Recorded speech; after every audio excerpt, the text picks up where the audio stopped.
Max was a friendly boy. He had recently moved to another school because it was closer to their new home. At school he became friends with a boy named Brad. They often walked together and Brad would come to Max's house to visit.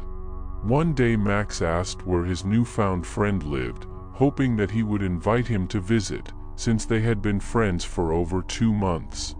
The boy had never been to Brad's house before, and he was curious about his room and his toys. Brad hesitated at this question and even stuttered when answering it. He said that he wasn't allowed to bring friends to the house and hurried to change the subject. Then Max realized why no one but him was friends with Brad anymore. For the next few days Brad acted a little secretive, but then he came around again and it was just like before. Unlike Max, who was curious, but he didn't dare to talk to his friend about it, because he knew that he wouldn't explain anything to him. Sometime after school, Max decided to follow Brad and find out where he lived. The boy followed him, hiding behind trees and bushes, as he suddenly saw Brad stop outside a house. The house was quite large, much larger than Max's, but it was obvious that it was in need of repair. The paint was peeling off the walls, the lawn had not been mowed for a long time, and the grass was overgrown to the waist of an adult. Max couldn't hide any longer and walked over to his friend, who had already opened the front door and was about to close it behind him when his friend ran up to him. Brad opened his eyes in surprise and asked what he was doing here. He didn't say anything and went inside and saw that the house was dirty and dusty.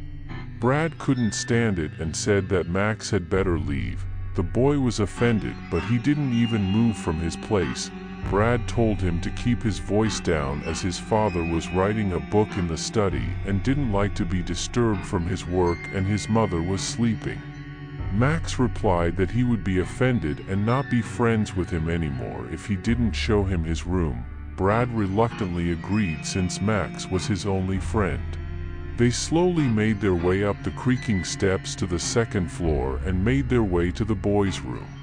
When Brad opened the door, Max saw that the room was quite ordinary and clean, unlike the living room and hallway they had been walking down. Brad pulled out a box of his toys and started showing them to Max. His room was even bigger than Max's and there was more room to play. The next day Max came to visit Brad again. He didn't mind, although he was a little embarrassed when he found out that the boy wanted to come again. Brad asked that Max keep the noise down since his mom was sick and didn't like noise and his dad was working. Max agreed. He was drawn to Brad's house as there was more room. One day while playing in the room, the boys wanted a snack. Brad said he would make sandwiches for them and come over, but warned him to wait here. Max was sitting among the toys waiting for him when he suddenly remembered that he had forgotten to tell Brad that he didn't eat cheese because he was lactose intolerant. He went out into the hallway and wanted to call his friend, but he remembered that it was forbidden to make noise. He went down the hallway, but after a while he realized that he was lost. He felt a strange unpleasant odor. He felt uneasy, but he couldn't understand where he was going. He heard footsteps behind one of the doors and decided that Brad was there. He decided to open the door.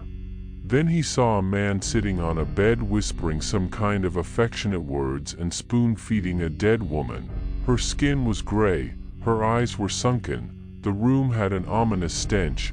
The man was pushing a spoonful of food into the woman's mouth. The boy screamed. The man saw Max and his eyes filled with blood. He threw a plate at the boy but didn't hit him. Max ran down the corridor, stumbling and screaming in terror. The man ran after him, but the boy managed to get down the stairs and ran home. Coming to his home, He told his parents about everything. They called the police. Brad was taken to an orphanage, and his father was sent for treatment in a psychiatric hospital. It turned out that 6 months ago Brad's mother died.